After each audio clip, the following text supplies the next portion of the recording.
নবীজি বলেন, আমার যেই সমস্ত উম্মত গুলো দিনদার হবে, আর যারা নামাজি হবে, আমার যারা খাঁটি উম্মত হবে, তাদেরকে আমি সেই কঠিন কিয়ামতের ময়দানে হাতে ধরে ধরে হাউজে কাউসারের পানি পান করায়া দিব। আল্লাহু আকবার। সাহাবায়ে কেরাম বলেন, ইয়া রাসূলুল্লাহ, ইয়া হাবিবাল্লাহ, কিভাবে আপনি চিনবেন কারা আপনার উম্মত, আর তাদেরকে আপনি কিভাবে সেই হাউজে কাউসারের পানি পান করাবেন? নবীজি আমার বললেন, শোনো, একজন মানুষের জন্য অনেকগুলো বিভিন্ন রঙের ঘোড়া থাকে, তন্মধ্যে শুভ্র কপাল, সাদা কপাল বিশিষ্ট কয়েকটা ঘোড়া থাকে। ওই ঘোড়াকে কি চিনবে না? নবীজির এই কথার পরে সাহাবায়ে কেরাম বলেন, অবশ্যই চেনা যাবে। অনেকগুলো কালো ঘোড়া আছে, অনেকগুলো কালো উট আছে, অনেকগুলো কালো পশু আছে, তন্মধ্যে যদি সাদা দাগ বিশিষ্ট কয়েকটা প্রাণী থাকে, সহজেই চেনা যাবে। নবীজি বললেন, আমার উম্মতদের নামাজের জায়গাগুলো, ওযুর জায়গাগুলো সাদা ঘোড়ার সেই অংশগুলোর মতো চমকাতে থাকবে। আল্লাহু আকবার। মুসলমান ভাইয়েরা রে আমার, ফেরেশতা বলতেছে, মালিক, জাহান্নামের সেই অতল গহ্বরের মধ্যে পুড়ে অঙ্গার হয়ে গেছে, কালো কুচকুচে হয়ে গেছে, সব কিছু শেষ হয়ে গেছে, এরপরেও কপালের মধ্যে সিজদার দাগটা এখনো পর্যন্ত নষ্ট হয় নাই। এই দাগটা দেখার পরে আমি তাকে চিনে ফেললাম। আল্লাহ পাক রব্বুল আলামিন বলবেন, তার উপরে আবে হায়াতের পানি দিয়া দাও।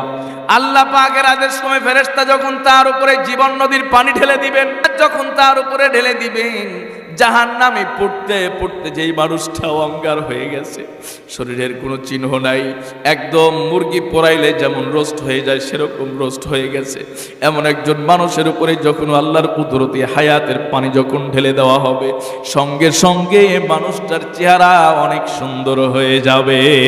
আল্লাহু আকবার। অধ্যকার কয়ারচালা দক্ষিণ পশ্চিম পাড়া বাইতুন নূর জামে মসজিদের উদ্যোগে আয়োজিত ষষ্ঠ বার্ষিক ওয়াজ ও দোয়ার মাহফিলের মান্যবর সম্মানিত সভাপতি, সর্বজন শ্রদ্ধাভাজন, বিশিষ্ট ইসলামী চিন্তাবিদ, বিশিষ্ট মুহাদ্দিস,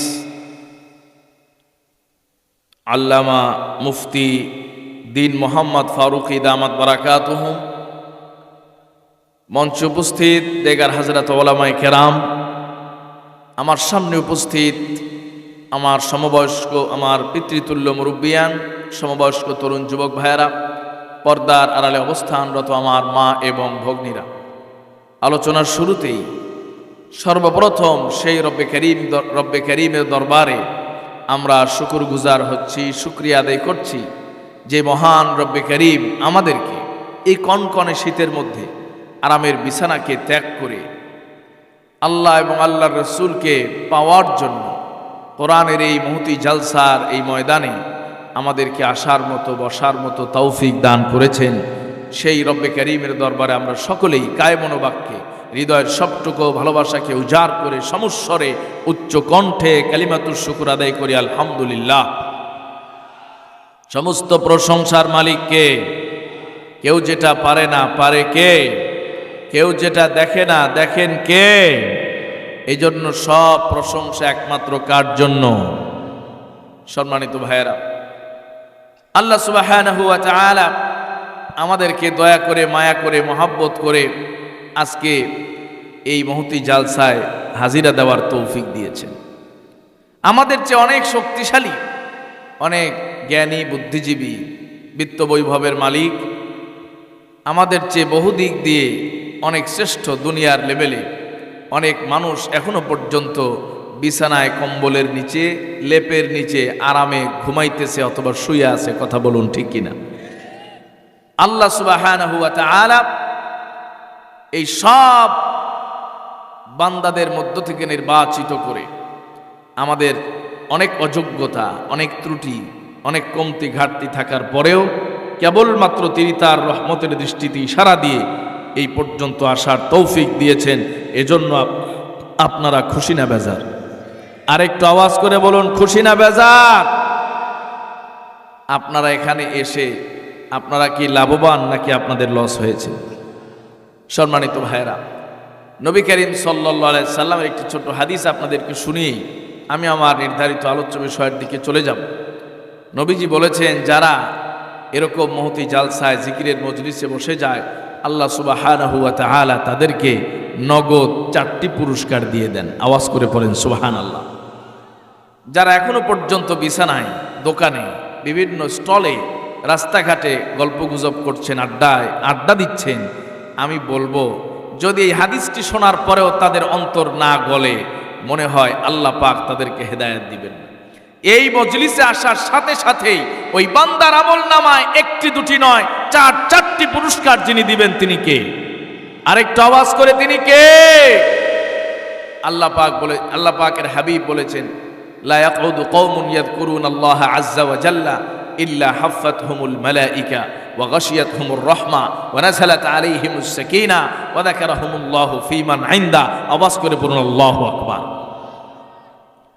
নবী করিম সাল্লাল্লাহু আলাইহি ওয়াসাল্লাম বলেন, যারা জিকিরের মজলিসে বসে, যারা আল্লাহকে পাওয়ার জন্য, আল্লাহকে রাজি খুশি করার জন্য আল্লাহর নাম যেখানে উচ্চারণ করা হয় এই মজলিসের মধ্যে বসে যায়, তাদেরকে সঙ্গে সঙ্গে মালিক 4টি বড় বড় পুরস্কার দিয়ে দেন। নবীজি আমার বলেন, 1 নাম্বার পুরস্কার হলো, লা ইয়াকুদু কওমুন ইয়াযকুরুনাল্লাহা আযজা ওয়া জাল্লা ইল্লা হাফাতহুমুল মালাইকা। আল্লাহ পাক রব্বুল আলামিন ফেরেশতা তৈরি করেছেন। এই ফেরেশতার সংখ্যা কত সংখ্যা, কত পরিমাণ ফেরেশতা তৈরি করেছেন, এই পৃথিবীর কোন বিজ্ঞানী, এই পৃথিবীর কোন মানুষ সেই ফেরেশতার হিসাব আজ পর্যন্ত করতে পারে নাই। কিয়ামত পর্যন্ত সেই ফেরেশতার হিসাব করতে পারবে না। আল্লাহ পাক রব্বুল আলামিন তার হাবিব বিশ্ব নবী ঘোষণা করে জানিয়েছেন, যারা এই মজলিসের মধ্যে বসে যায় তাদের জন্য আল্লাহ পাক রব্বুল আলামিন স্পেশাল ফেরেশতা পাঠায় দেন, হাফাতহুমুল মালাইকা। ওই মজলিসটাকে ফেরেশতা দ্বারা আল্লাহ পাক পরিবেষ্টন করে নেয়। ফেরেশতা দিয়ে একদম সামিয়ানা দিয়ে আপনার যেমন সাজাইছেন, পরিবেষ্টন করে ফেলছেন, বেষ্টনী দিয়ে ফেলছেন, আল্লাহ পাকও ঠিক রহমতের ফেরেশতা দিয়ে আমাদেরকে পরিবেষ্টন করে নিয়েছেন। সুবহানাল্লাহ। ওয়া গাশিয়াতহুমুর রাহমা। শুধু তাই নয়, আরো আল্লাহ পাক রব্বুল আলামিনের হাবিব জানিয়েছেন, গাশিয়াতহুমুর রাহমা, আল্লাহ পাকের রহমত তাদের উপরে আচ্ছাদিত করে ফেলেন। সুবহানাল্লাহ পড়েন। সংক্ষিপ্ত করে বলছি, ওয়া নাযালাত আলাইহিমুস সাকিনা, আর তাদের উপরে আল্লাহ পাক রব্বুল আলামিনের সাকিনা নামক রহমত, আল্লাহ পাক রব্বুল আলামিনের বিশেষ রহমত তাদের উপরে নাজিল হতে থাকে। আর 4th নাম্বার পুরস্কার, নবীজির জবানে আল্লাহ পাক রব্বুল আলামিন জানিয়েছেন, এই জায়গায় যেমনটা আমরা আল্লাহ পাকের নাম মাঝে মাঝে উচ্চারণ করছি, আল্লাহ পাক রব্বুল আলামিন এই মুহূর্তে আসমানে আরেকটা মাহফিল সৃষ্টি করেছেন, কায়েম করেছেন। ওই মাহফিলে স্বয়ং আল্লাহ পাক রব্বুল আলামিন নিজেই বক্তা হয়ে গেছে। ওয়া যাকারাহুমুল্লাহু ফীমান ইনদা আও কামা ক্বালা নবী সাল্লাল্লাহু আলাইহি ওয়াসাল্লাম। নবীজি বলেন, এই জায়গায় যেমনটা আমরা মালিকের নাম উচ্চারণ করি, আওয়াজ করে পড়েন আল্লাহু আকবার। এই জায়গায় যেমন আমরা মালিকের নাম উচ্চারণ করি, মালিকের তো মাও নাই, বাবাও নাই। আল্লাহ পাক রব্বুল আলামিন লাম ইয়ালিদ ওয়া লাম ইউলাদ ওয়া লাম ইয়াকুল লাহু কুফুয়ান আহাদ। আল্লাহ পাক রব্বুল আলামিন বলেন, আমার কোনো মা নাই, কোনো বাবা নাই, আল্লাহ এক এবং একক।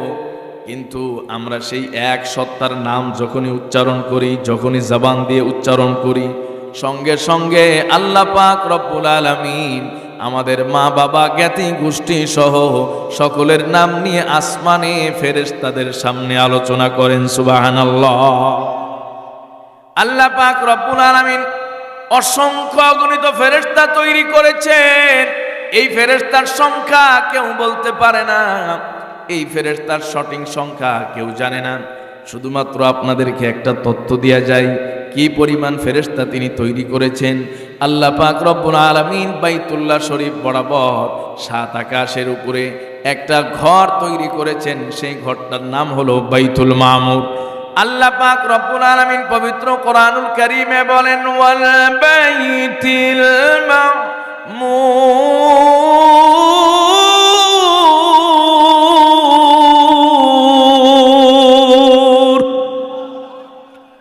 আল্লাহ পাক রব্বুল আলামিন বলেন, গোলাম ওই যে বাইতুল মামুর আমি স্থাপন করেছি, সৃষ্টি করে রেখেছি, ওই বাইতুল মামুরটা হলো ফেরেশতাদের কাবা, আর বাইতুল্লাহ হলো জিন ও ইনসানের কাবা। ঠিক বাইতুল্লাহ বরাবর 7 আকাশের উপরে বাইতুল মামুর আছে। ওই বাইতুল মামুর প্রতিদিন ফেরেশতারা তাওয়াফ করতেছে।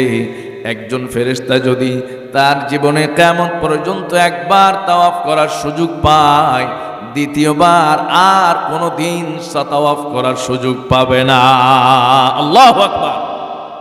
তাহলে আল্লাহ পাকের ফেরেশতার সংখ্যা কত হিসাব করা যায়? কথা বলে। এত অসংখ্য অগণিত ফেরেশতা থেকে আল্লাহ পাক রব্বুল আলামিন আমাদের জন্য একদল স্পেশাল ফেরেশতা এখানে নিয়োজিত করে দিয়েছেন। আওয়াজ করে পড়ুন সুবহানাল্লাহ। এজন্য আপনারা খুশি না বেজার? সম্মানিত ভাইয়েরা, পবিত্র কালামে হাকিম থেকে সূরাতুল বাকারা 24 নম্বর আয়াত, এই আয়াতের শেষের অংশটুকু আমি তেলাওয়াত করেছি। এই আয়াতের আলোকে এবং নবীজি সাল্লাল্লাহু আলাইহি ওয়াসাল্লামের অসংখ্য বরকতময় হাদিস থেকে ছোট্ট একটি হাদিস পাঠ করেছি। এই আয়াত এবং হাদিসের আলোকেই আজকের এই মহতি জালসার শেষ অধিবেশনে আপনাদের খেদমতে কিছু কথা আরজ করতে চাই। যিনি তৌফিক দেওয়ার মালিক তিনি কে? সম্মানিত ভাইয়েরা, আল্লাহ সুবহানাহু ওয়া তাআলা এই দুনিয়াতে আমাদেরকে সৃষ্টি করেছেন ন্যাচারালি, স্বভাবগতভাবেই, সৃষ্টিগতভাবেই। আমরা মানুষ মাত্রই দুনিয়াতে কে কার চেয়ে বেশি অগ্রগামী হতে পারবো, এগিয়ে যেতে পারবো, সাকসেস হতে পারবো, সাফল্য অর্জন করতে পারবো, এর জন্য আমাদের সমাজে প্রতিযোগিতা আছে না নাই? এই যে নির্বাচনে এক একটা আসনে একাধিক প্রার্থী দাঁড়ায়, একজন আরেকজনের সাথে কম্পিটিশন করে, প্রতিযোগিতা করে। কথা বলেন ঠিক কিনা? ছাত্র লেখাপড়া করে, 50 জন 30 জন একটা ব্যাচে, পরীক্ষা আসলে প্রতিযোগিতা আছে না নাই? ব্যবসায়ী, ব্যবসার ক্ষেত্রে প্রতিযোগিতা আছে না নাই? সকল ক্ষেত্রে, সকল শ্রেণী পেশায় প্রতিযোগিতা আছে। কে কার চেয়ে আগে বেড়ে যেতে পারবে, কে কত বেশি সাফল্য অর্জন করবে। আওয়াজ করে বলুন কথা ঠিক কিনা? মুসলমান ভাইয়েরা আমার, আল্লাহ পাক রব্বুল আলামিন পবিত্র কালামে হাকিমে এই আয়াত যেই বিষয়টি আমাদের সম্পর্কে আলোচনা করেছেন, আমাদেরকে ধারণা দিয়েছেন, পবিত্র কালামে হাকিমে আল্লাহ পাক রব্বুল আলামিন জানিয়েছেন, গোলাম ফাত্তাকুন নার, জাহান্নামের আগুন থেকে তুমি বেঁচে থাকো, জাহান্নামের আগুন থেকে বাঁচার জন্য চেষ্টা করো। ওই জাহান্নামের আগুন, যেই জাহান্নামের আগুনকে আল্লাহ পাক রব্বুল আলামিন 3 বার জাহান্নামের আগুনটাকে প্রস্তুত করার পরে, মডিফাই করার পরে জাহান্নামের জন্য উপযুক্ত করেছেন। আল্লাহ পাক রব্বুল আলামিন প্রথমে 1000 বছর পর্যন্ত জাহান্নামের আগুনটাকে জ্বালালেন। জাহান্নামের আগুনটা জ্বালানোর পর জাহান্নামের আগুনটা রক্তিম বর্ণ ধারণ করল, একদম লাল টকটকে রক্তের মতো কালার হয়ে গেল। ওই আগুনটাকে আবার আল্লাহ পাক আর 1000 বছর পর্যন্ত জ্বালানো আরম্ভ করলেন।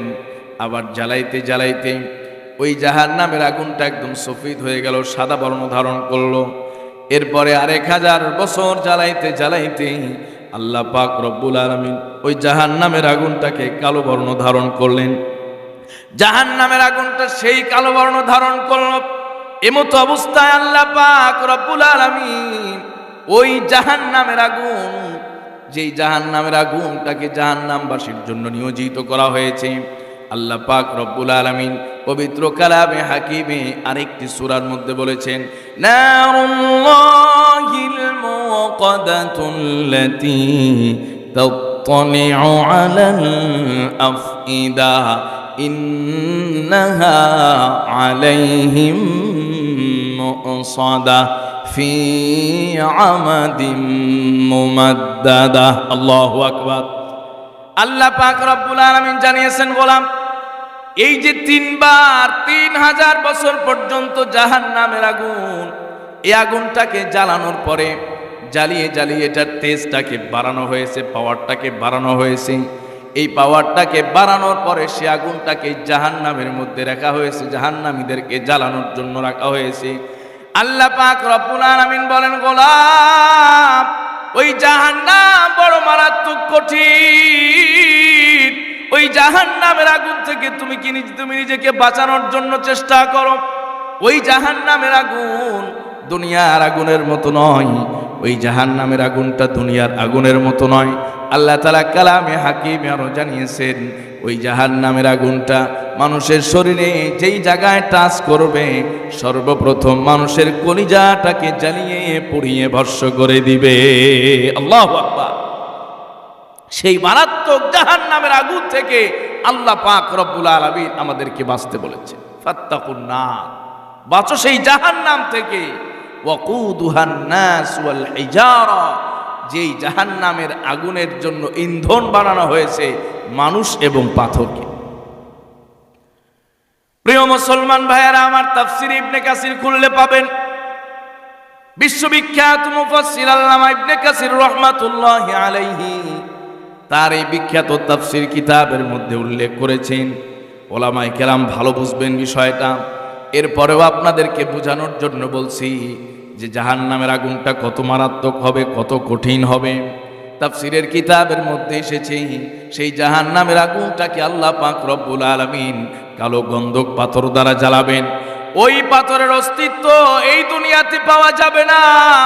দুনিয়ার যত পাথর আছে সব পাথরগুলোকে যদি আপনি একত্রিত করেন, দুনিয়ার সব পাথরগুলোকে যদি আপনি একত্রিত করে আগুন জ্বালিয়ে দেন, আর জাহান্নামের যে কালো গন্ধক পাথর আছে ওই পাথর যারা যদি সামান্য আগুন জ্বালানো হয়, ওই জাহান্নামের আগুনটার পাওয়ার এবং তেজটা অনেক বেশি হয়ে যাবে।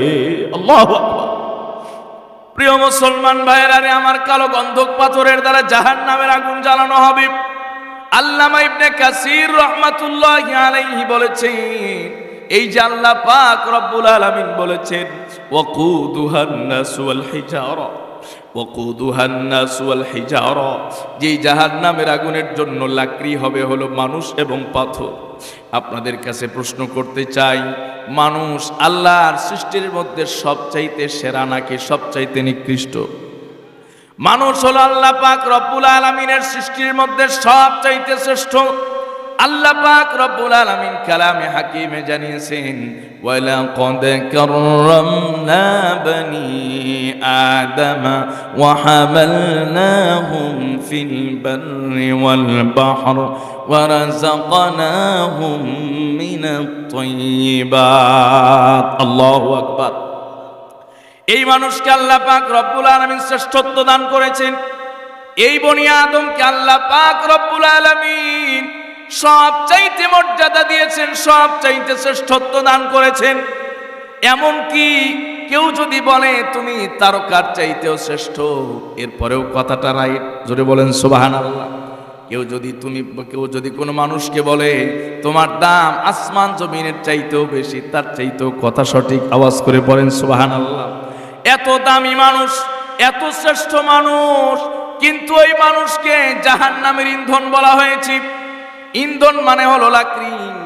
আপনারা যেই জিনিসটাকে ব্যবহার করে ভাত রান্না করেন, লাকড়ি আছে না, লাকড়ি জ্বালায় জ্বালায় মানুষ ভাত রান্না করে, তরকারি রান্না করে, ওইটাকে বলে ওয়াকুদ, আরবিতে বলে ওয়াকুদ, আর বাংলায় বলে, শুদ্ধ বাংলায় বলে ইন্ধন, লাকড়ি। আল্লামা ইবনে কাসির রাহমাতুল্লাহি আলাইহি বলেন, এই যে আল্লাহ পাক রব্বুল আলামিন জাহান্নামের মূল লাকড়ি হবে হলো পাথর, ওই পাথরের সাথেই একই সঙ্গে আবার মানুষকে উল্লেখ করেছেন। কেমন যেন মনে হচ্ছে মানুষ এবং পাথর দ্বারা জাহান্নামের আগুনটা জ্বালানো হবে, অথচ মানুষ হলো আশরাফুল মাখলুকাত। এই মানুষ দেয়া যদি জাহান্নামের আগুনটাকে জ্বালানো হয়, মানুষের কোনো ইজ্জত থাকে না, মানুষের কোনো সম্মান থাকে না। কথা বলেন ঠিক কিনা? আল্লাহ পাক রব্বুল আলামিন কেমন যেন এখানে এই পাথরের সঙ্গে মানুষের আলোচনা নিয়ে এসে এ কথার দিকে ইঙ্গিত দিলেন যে পাথর দিয়াও জাহান্নামের আগুন জ্বালানো হবে, আবার মানুষ দ্বারাও জাহান্নামের আগুন জ্বালানো হবে। আসলে কি বিষয়টা এমনই? ওলামায়ে কেরাম বলেছেন, তাফসীরের কিতাবের মধ্যে এসেছে, আসলে বিষয়টা এমন নয়। জাহান্নামের আগুন তো কেবলমাত্র পাথর দ্বারা জ্বালানো হবে, মানুষ দ্বারা নয়। এখন প্রশ্ন হতে পারে, হুজুর তাহলে মানুষকে কেন এখানে উল্লেখ করা হলো? কথা বলুন ঠিক কিনা? মানুষকে এখানে উল্লেখ করার কারণ হলো এই মানুষকে জাহান্নামে এত বেশি জ্বালানো হবে, এত বেশি পোড়ানো হবে, মানুষ পুড়ে পুড়ে অঙ্গার হয়ে যাবে। এই কারণেই পাথর আর মানুষকে একত্রিত করা হয়েছে, এক জায়গায় আলোচনায় আনা হয়েছে। মনে হবে কেমন যেন মানুষ পড়তে পড়তে মানুষ নিজেই জাহান্নামের লাকড়ি হয়ে গেছে। আল্লাহু আকবার। প্রিয় মুসলমান ভাইয়েরা আমার, মুসনাদে আহমদের বর্ণনা, এছাড়া অনেক কিতাবের মধ্যে এসেছে। নবী করিম সাল্লাল্লাহু আলাইহি ওয়াসাল্লাম একটি হাদিস বর্ণনা করেছেন। ওই হাদিসের মধ্যে এসেছে আল্লাহ পাক রব্বুল আলামিন এক বান্দাকে জাহান্নামের আগুন থেকে মুক্তি দিয়ে দিবেন। আওয়াজ করে পড়েন সুবহানাল্লাহ। ওই জাহান্নামের আগুন থেকে কারা মুক্তি পেতে চাও? দুহাত তুলে মালিককে দেখায়া দাও। নারায়ে তাকবীর, নারায়ে তাকবীর। আল্লাহ তুমি তোমার এই গোলামগুলোকে জাহান্নাম থেকে মুক্তি দিয়ে দাও। সবাই পড়েন আমিন। হাত নামান। নবী করিম সাল্লাল্লাহু আলাইহি ওয়াসাল্লাম বলেন, আল্লাহ পাক রব্বুল আলামিন তার একজন গোলামকে জাহান্নাম থেকে মুক্তি দিয়ে দিবেন। সেই জাহান্নাম থেকে মুক্তি দেওয়ার জন্য এক বস্তা পরিমাণ আমলের প্রয়োজন হবে না, অনেক বেশি পরিমাণে আমলের প্রয়োজন হবে না। সামান্য অলি আথারি সাজদা, কপালে একটা সিজদার চিহ্ন থাকার কারণে ওই গোলামকে জাহান্নাম থেকে যিনি মুক্তি দিবেন তিনি কে? অনেক মজাদার একটা হাদিস। নবী করিম সাল্লাল্লাহু আলাইহি ওয়াসাল্লাম বলেন, জাহান্নামের মধ্যে আল্লাহ পাক রব্বুল আলামিন সর্বশেষ হযরত জিবরিল আলাইহিস সালাতু ওয়াস সালামকে বলবেন, জিবরিল ওই জাহান্নামটাকে একটু ঘুরে ঘুরে দেখে আসো, জাহান্নামে একটা অভিযান চালাও, চিরুনি অভিযান। অভিযানে দেখো তো আমার কোনো গোলাম এমন পাওয়া যায় কিনা যাকে জাহান্নাম থেকে মুক্তি দিয়ে আমি জান্নাতে দিতে পারি। হযরত জিবরিল আলাইহিস সালাতু ওয়াস সালাম অভিযান চালাবেন। অভিযান চালানোর পরে কোনো মানুষ পাওয়া যায় না। আল্লাহ পাকের কাছে বলবেন, মালিক সব তো জাহান্নামে পুরো অঙ্গার হয়ে গেছে, কালো কুসকুসে হয়ে গেছে, এমন কোন মানুষ পাই না। কিন্তু এরপরেও যিনি সব জানেন তিনি কে? আল্লাহ পাক বলেন, জিবরিল রে আবার একটু যাও না, আবার একটু সার্চ করো, অনুসন্ধান করো। আবার ফেরেশতা গিয়ে জাহান্নাম তালাশ করা আরম্ভ করবে, পায় না। আল্লাহ পাক বলবেন, আবার যাও না, জাহান্নামটা কি তন্ন তন্ন করে খুঁজে খুঁজে দেখো আমার কোন গোলামকে পাও কিনা। ফেরেশতা বারবার যাওয়ার পরে খোঁজার পরে একজন গোলামকে পাওয়া যাবে, ওই গোলামকে নিয়ে আসা হবে। আল্লাহ পাক রব্বুল আলামিন ফেরেশতাকে বলবেন, আমার ফেরেশতারা রে, ওই জাহান্নামের মধ্যে এই গোলামটাকে চিনছো কেমনে? এই গোলামটাকে তুমি কিভাবে চিনতে পারলা? ওই সময় জিবরিল আলাইহিস সালাতু ওয়াস সালাম বলবে, মালিক এই গোলাম দুনিয়ায় আপনাকে একটা সিজদা দিয়েছিল, কপালের মধ্যে সিজদার চিহ্ন চমকাইতেছিল। আল্লাহু আকবার। এজন্য দুনিয়ার জমিন আল্লাহর কোন গোলাম যদি 5 ওয়াক্ত নামাজ পড়ে, যদি আল্লাহকে সিজদা দেয়, এই যে হাতগুলো সিজদায় যায়, এই যে পায়ের জায়গাগুলো সিজদায় যায়, পায়ের তালুটা সিজদায় গিয়া লাগে, এই কপালটা সিজদায় গিয়া মাটির সঙ্গে লাগে, নাকটা সিজদায় গিয়া মাটির সঙ্গে লাগে।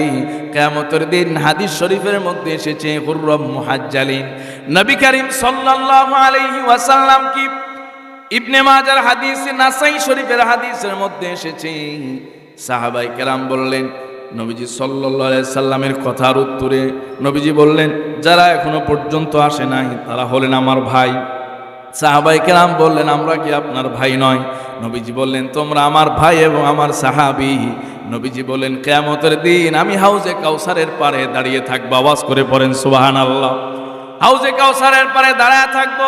নবীজি বলেন, আমার যেই সমস্ত উম্মত, আমার যেই সমস্ত উম্মত গুলো দিনদার হবে আর যারা নামাজি হবে, আমার যারা খাঁটি উম্মত হবে, তাদেরকে আমি সেই কঠিন কিয়ামতের ময়দানে হাতে ধরে ধরে জান জাহর ধরে ধরে হাউজে কাউসারের পানি পান করায়া দিব। আল্লাহু আকবার। সাহাবায়ে কেরাম বলেন, ইয়া রাসূলুল্লাহ, ইয়া হাবিবাল্লাহ, কি কিভাবে আপনি চিনবেন কারা আপনার উম্মত, আর তাদেরকে আপনি কিভাবে সেই হাউজে কাউসারের পানি পান করাবেন? নবীজি আমার বললেন, শোনো, একজন মানুষের জন্য অনেকগুলো বিভিন্ন রঙের ঘোড়া থাকে, তন্মধ্যে শুভ্র কপাল সাদা কপাল বিশিষ্ট কয়েকটা ঘোড়া থাকে। ওই ঘোড়াকে কি চিনবে না? নবীজির এই কথার পরে সাহাবায়ে কেরাম বলেন, অবশ্যই চেনা যাবে। অনেকগুলো কালো ঘোড়া আছে, অনেকগুলো কালো উট আছে, অনেকগুলো কালো পশু আছে, তন্মধ্যে যদি সাদা দাগ বিশিষ্ট কয়েকটা প্রাণী থাকে সহজেই চেনা যাবে। নবীজি বললেন, আমার উম্মতদের নামাজের জায়গাগুলো, অজুর জায়গাগুলো সাদা ঘোড়ার সেই অংশগুলোর মতো চমকাতে থাকবে। আল্লাহু আকবার। মুসলমান ভাইয়েরা রে আমার, ফেরেশতা বলতেছে, মালিক, জাহান্নামের সেই অতল গহ্বরের মধ্যে পুড়ে অঙ্গার হয়ে গেছে, কালো কুচকুচে হয়ে গেছে, সব কিছু শেষ হয়ে গেছে, এরপরেও কপালের মধ্যে সিজদার দাগটা এখনো পর্যন্ত নষ্ট হয় নাই। এই দাগটা দেখার পরে আমি তাকে চিনে ফেললাম। আল্লাহ পাক রব্বুল আলামিন বলবেন, আল্লাহ পাক রব্বুল আলামিন বলবেন, তার উপরে আবে হায়াতের পানি দিয়া দাও। আল্লাহ পাকের আদেশ ক্রমে ফেরেশতা যখন তার উপরে জীবন নদীর পানি ঢেলে দিবেন, যখন তার উপরে ঢেলে দিবেন, জাহান্নামে পড়তে পড়তে যেই মানুষটা অঙ্গার হয়ে গেছে, শরীরের কোনো চিহ্ন নাই, একদম মুরগি পোড়াইলে যেমন রোস্ট হয়ে যায় সেরকম রোস্ট হয়ে গেছে, এমন একজন মানুষের উপরে যখন আল্লাহর কুদরতি হায়াতের পানি যখন ঢেলে দেওয়া হবে, সঙ্গে সঙ্গে মানুষটার চেহারা অনেক সুন্দর হয়ে যাবে। আল্লাহু আকবার। এই জন্য জাহান্নামের আগুন অনেক কঠিন নাকি অনেক সহজ? ভাই, এই শীতের সিজনে একটু যদি আমরা কম্বল ছাড়া কিছুক্ষণ থাকি, কেমন ঠান্ডা লাগে। ওই ঠান্ডা থেকে আবার বাঁচানোর জন্য, আগুন তাপানোর জন্য আগুন জ্বালায় দেই। কথা বলেন ঠিক কিনা? এই আগুন, যে আগুন দিয়ে আমি আরাম করতেছি, আবার একটু বেশি জ্বললেই কিন্তু তার পাশে থাকা যায় না। কথা বলুন ঠিক কিনা? অথচ শীতের সিজন, আর যেখানে শুধু আগুন আর আগুন থাকবে, আর সে আগুনের পাওয়ার কত বেশি, ওই জাহান্নাম থেকে বাঁচার দরকার আছে না নাই? আল্লাহ পাক রব্বুল আলামিন বলেন, ফাত্তাকুন নারাল্লাতী ওয়াকুদুহান নাস ওয়াল হিজারা উইদ্দাত লিল কাফিরিন।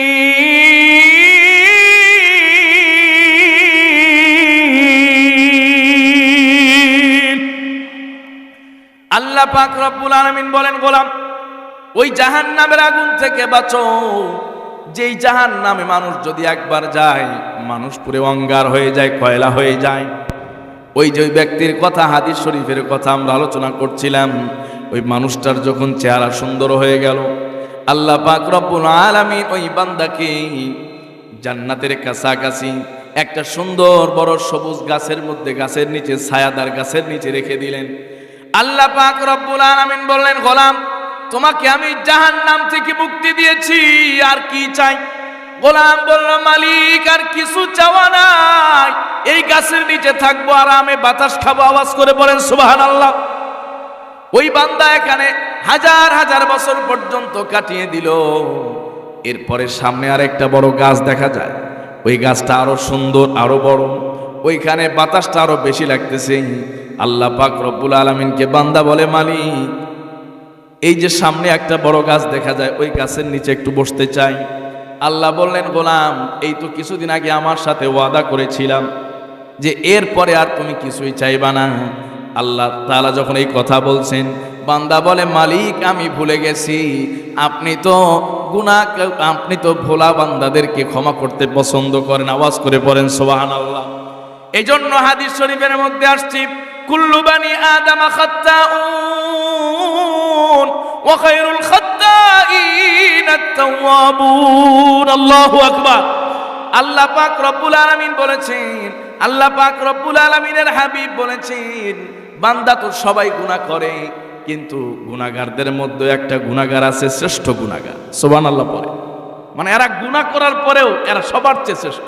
সুবহানাল্লাহ। মানে গুনাহ করে আবার কেমন শ্রেষ্ঠ হয় হুজুর? গুনাহ করার পরে পাল্লা অনেক ভারী মনে করে, পুরা সারা জীবন গুনাহ, সারা জীবন গুনাহ করার পরে গুনার পাল্লা ভারী হয়ে গেছে। কোনো এক রাতে যদি তার মনের মধ্যে একটু কি আসে, জাহান্নামের চিন্তা আসে, আর মালিকের কাছে 2 রাকাত নামাজ পড়ে চোখের পানি ফেলে দেয়, সাথে সাথে মালিক মাফ করে দিতে পারেন। কথা বলেন ঠিক কিনা?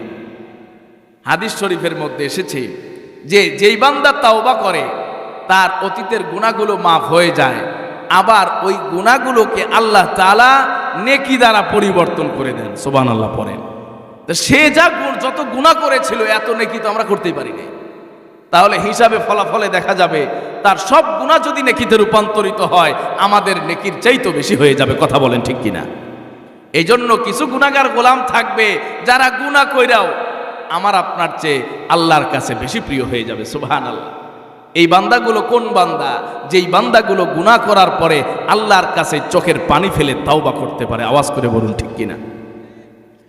আল্লাহ পাক রব্বুল আলামিনের হাবিব এজন্য বলছেন, ভুল মানুষ করবে আমার গোলাম, আমার উম্মতগুলো ভুল করবে, কিন্তু আল্লাহ পাকের কাছে সেই ভুলকারী বান্দাগুলোর মধ্যে শ্রেষ্ঠ বান্দা হলো তাওবাকারী বান্দা।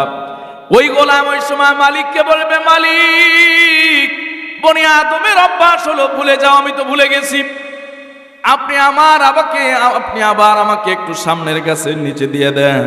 আল্লাহ পাক বলবেন, এরপরে আর কিছু চাইতে পারবা না? বান্দা বলবে, মালিক আর কিছুই চাবো না। আল্লাহ পাক বলবেন, যাও ওখানে তাকে গাছের নিচে দিয়ে দাও। ওই গাছের নিচে গিয়ে হাজার হাজার বছর বসে থাকবে। ওই গাছ থেকে জান্নাতের গেট দেখা যাবে, জান্নাতের সব নাজ নিয়ামত গুলো দেখা যাবে। সুবহানাল্লাহ। বান্দার তো এখানে যাওয়ার পরে অন্তরের জ্বালা পোড়া আরো বেড়ে গেছে। কথা বলেন ঠিক কিনা? কারণ এতদিন তো জান্নাত দেখতে পারে নাই, জাহান্নামে ছিল, অঙ্গার হয়ে গেছে পুরে। এরপরে আসলো এক গাছের নিচে, বড় গাছে আসলো, আবার এখান থেকে সরাসরি জান্নাত দেখা যায়। বলবে, মালিক, আপনি একটু আমাকে ওই যে জান্নাতের সামনের যে গেট, জান্নাত চাই না, শুধু জান্নাতের গেটে বসায় রাখবে। আল্লাহ বলবেন, এই তোমার সাথে ওয়াদা, কিছু চাইবা না, আবার চাইছো কেন? বলবে, আল্লাহ ভুলে গেছি। আল্লাহ বলবেন, যাও ওকে জান্নাতের গেটে রেখে দাও। আওয়াজ করে পড়েন সুবহানাল্লাহ। জান্নাতের গেটে বসে থাকবে। দেখেন না, অনেক মার্কেট আছে গ্লাস করা, গেটে গ্লাস লাগানো, ভেতরে সব কিছু দেখা যায়, আছে না নাই? তো জান্নাতের সব নাজ নিয়ামত গেটে থেকে দেখা যাবে। বান্দা দীর্ঘদিন পরে আল্লাহকে ডাক দিবে, আ রব্বি, হে আমার রব। ফেরেশতাকে আল্লাহ বলবে, দেখতো আমার এই পাগল বান্দায় কি কয়। আল্লাহ পাক যখন ফেরেশতা পাঠায় দিবেন, আর ফেরেশতার কাছে বান্দা বলবে, মালিক, আমাকে একটু জান্নাতে ঢোকার অনুমতি দিয়ে দেন। সুবহানাল্লাহ। আল্লাহ বলবেন, গোলাম, তোকে তো জাহান্নাম থেকে মুক্তি দিয়া এই গেট পর্যন্ত এজন্যই আনছি যে আমি তোকে আজকে দুনিয়ার সমান 10টা জান্নাত দিয়ে দিলাম। জোরে বলেন সুবহানাল্লাহ। ওই সময় গোলাম বলবে, মালিক, আপনি জুল জালাল ওয়াল ইকরাম, আপনিও কি আমার সাথে ঠাট্টা করেন, মস্করা করেন? আমি গুনাহগার, এই জন্য আপনি আমার সঙ্গে ঠাট্টা মস্করা করতেছেন। আপনি আমাকে 10 দুনিয়ার সমান একটা জান্নাত দিবেন।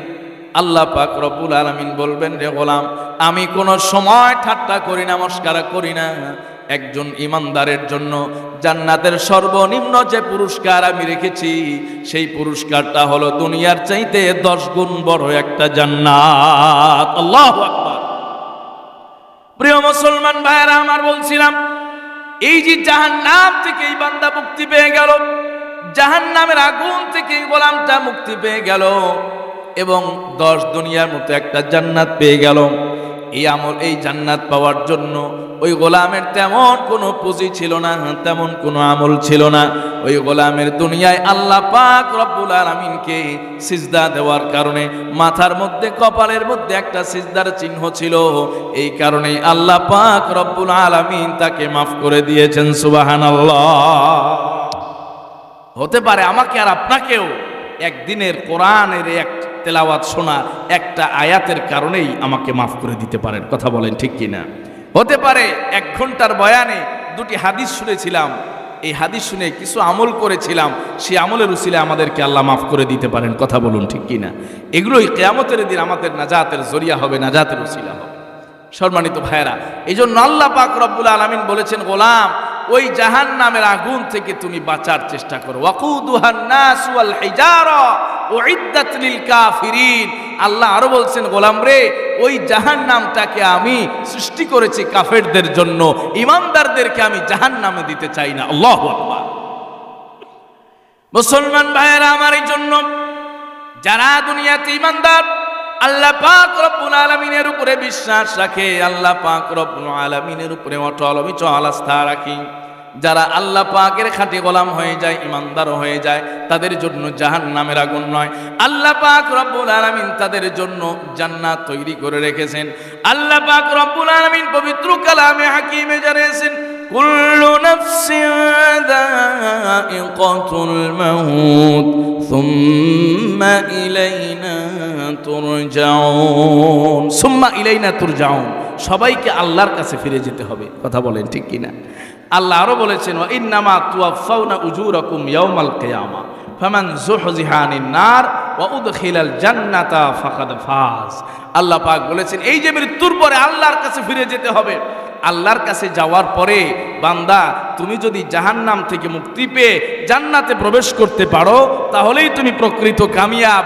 এছাড়া দুনিয়ায় তুমি যত বড় পদ পদবীর মালিক হও না কেন, যত অর্থকরীর মালিক হও না কেন, যত বড় ক্ষমতাধর হও না কেন, তুমি যদি জাহান্নাম থেকে মুক্তি না পাও, তাহলে তোমার কোনো কামিয়াবি নাই। কথা বলুন ঠিক কিনা? জাহান্নাম থেকে মুক্তি পাওয়াই হলো প্রকৃত কামিয়াবি আর প্রকৃত সফলতা। দুনিয়াতে যত সফলতাই আমি অর্জন করি না কেন, জাহান্নাম থেকে মুক্তি না পেলে আমার সব সফলতা ব্যর্থতায় রূপান্তরিত হয়ে যাবে। কথা বলুন ঠিক কিনা? মুসলমান ভাইয়েরা আমার, এই জন্য আল্লাহ পাক রব্বুল আলামিন বলেন, গোলাম, ওই জাহান্নাম থেকে তোমার বাঁচার জন্য চেষ্টা করতে হবে, যেন তুমি জাহান্নাম থেকে বেঁচে যেতে পারো। কারণ তুমি যদি দুনিয়ার হাজার সফলতা অর্জন করলা, এই সফলতার পরেও যদি তুমি জাহান্নাম থেকে বাঁচতে না পারো, তাহলে দুনিয়ার সব সফলতাগুলো তোমার ব্যর্থ হয়ে যাবে।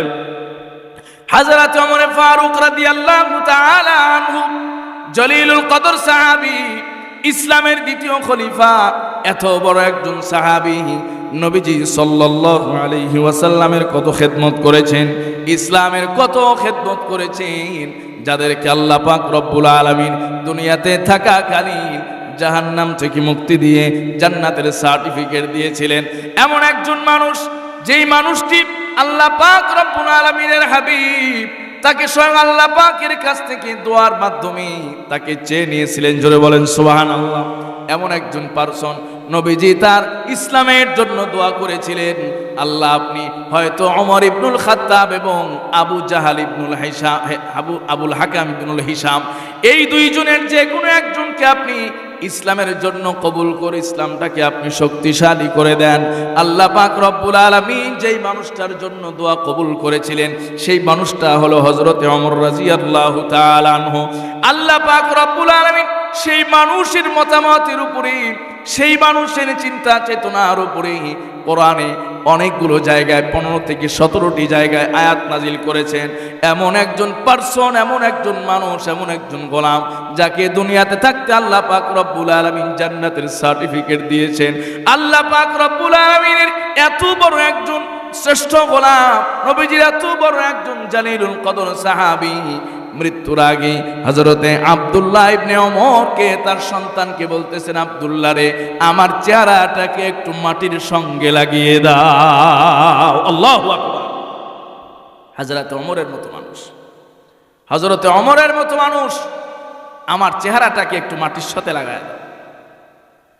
হযরত ওমর রাদিয়াল্লাহু তাআলা আনহু এমন কথা, সন্তান আব্দুল্লাহ ইবনে ওমর বাবার কথা মানতে গিয়া বাবাকে বললেন, বাবা, মাটিতে আপনার চেহারাটা লাগিয়ে দিচ্ছি, কারণ কি? হযরতে ওমর রাদিয়াল্লাহু তাআলা আনহু সন্তানকে বললেন, যে আব্দুল্লাহ শোনো, এই চেহারাটা আমি আমার মালিকের সামনে কিভাবে দেখাবো যদি আমার মালিক আমার প্রতি অসন্তুষ্ট হয়ে থাকেন? আল্লাহু আকবার। মিয়া, কি নিয়ে আজকে দুনিয়া এত রং তামাশা, এত তাফালিং করতেছে? এই সব কিছু আমার আপনার ব্যর্থ হয়ে যাবে যদি আমি কিয়ামতের ময়দানে নাজাত না পাই। আওয়াজ করে বলুন, কথা ঠিক কিনা? কি হবে আপনার অর্থ দিয়া? কি হবে আপনার চেয়ারম্যানি, এমপিগিরি, মেম্বারগিরি, মন্ত্রীগিরি? কি হবে আপনার ধন দৌলত? এই সব কিছু দিয়া যদি আমি জাহান্নামের আগুন থেকে মুক্তি না পেতে পারি। কথা বলুন ঠিক কিনা? হযরত ওমর রাদিয়াল্লাহু তাআলা তার সন্তান যখন চেহারাটা মাটির সঙ্গে লাগায় দিয়েছেন, মাটির সাথে একবার এই গালটা ঘষতেছেন, আরেকবার ওই গালটা ঘষতেছেন। আব্দুল্লাহ ইবনে ওমর জিজ্ঞেস করলেন, বাবা এইভাবে নিজেকে কেন লাঞ্ছিত করছেন, নিজেকে কেন অপমানিত করছেন? হযরত ওমর রাদিয়াল্লাহু তাআলা আনহু বলেন, বাবা এই যে দুনিয়ার মানুষ আমাকে আমিরুল মুমিনিন বলতো, আমি রাষ্ট্র পরিচালনা করেছি, না জানি কার কোনো কষ্ট হয়েছে আমি খেয়াল করতে পারি নাই। আমি এত দায়িত্ব পালন করেছি, না জানি আমার কোন জায়গায় ভুলভ্রান্তি হয়ে গেল। অথচ ওই মানুষটার জান্নাতের সার্টিফিকেট যিনি দিয়েছেন তিনি কে? আল্লাহ পাক জান্নাতের সার্টিফিকেট দিয়েছেন এমন একজন মানুষ। যখন এই কথাগুলো বলছেন দরদর করে অশ্রু ছেড়ে দিলেন। মানে তিনি নিজের চেহারাটাকে মাটির সঙ্গে লাগিয়ে, একবার এই চেহারাটা আরেকবার এই চেহারাটা মাটির সঙ্গে লাগিয়ে লাগিয়ে ঘষা দিয়ে আল্লাহর কাছে জিল্লতি প্রকাশ করেছেন, আল্লাহর কাছে নিজের ছোটত্ব প্রকাশ করেছেন, নিজেকে তুচ্ছ জ্ঞান করেছেন, নিজেকে ছোট প্রকাশ করেছেন, যেন মালিক তাকে ক্ষমা করে জাহান্নামের কঠিন আযাব থেকে মুক্তি দিয়ে দেন। ঠিক কিনা মুসলমান ভাইয়েরা আমার? আল্লাহ পাক রব্বুল আলামিনের জন্যই বলছেন, গোলাম ওই জাহান্নামের আযাব থেকে তুমি বাঁচার জন্য চেষ্টা করো। ওই জাহান্নামের আগুন থেকে যদি তুমি বাঁচতে পারো তাহলেই তুমি প্রকৃত সফল কাম। আর যদি দুনিয়াতে তুমি বড় হাজী সাহেব হয়ে গেলা, বড় মুহাদ্দিস হয়ে গেলা, বড় মুফাসসিরে কোরআন হয়ে গেলা, কোরআনের কথা মানুষের দ্বারে দ্বারে শোনাও, কিন্তু কঠিন কিয়ামতের ময়দানে তোমার জন্য যদি জাহান্নামের ফয়সালা হয়ে যায় তাহলে তোমার চাইতে বড় ব্যর্থ মানুষ আর থাকবে না। ঠিক কিনা? এই জন্য ভাইরা জাহান্নাম থেকে বাঁচতে হবে। কথা বলুন ঠিক কিনা? জাহান্নাম থেকে বাঁচার জন্য চেষ্টা করতে হবে।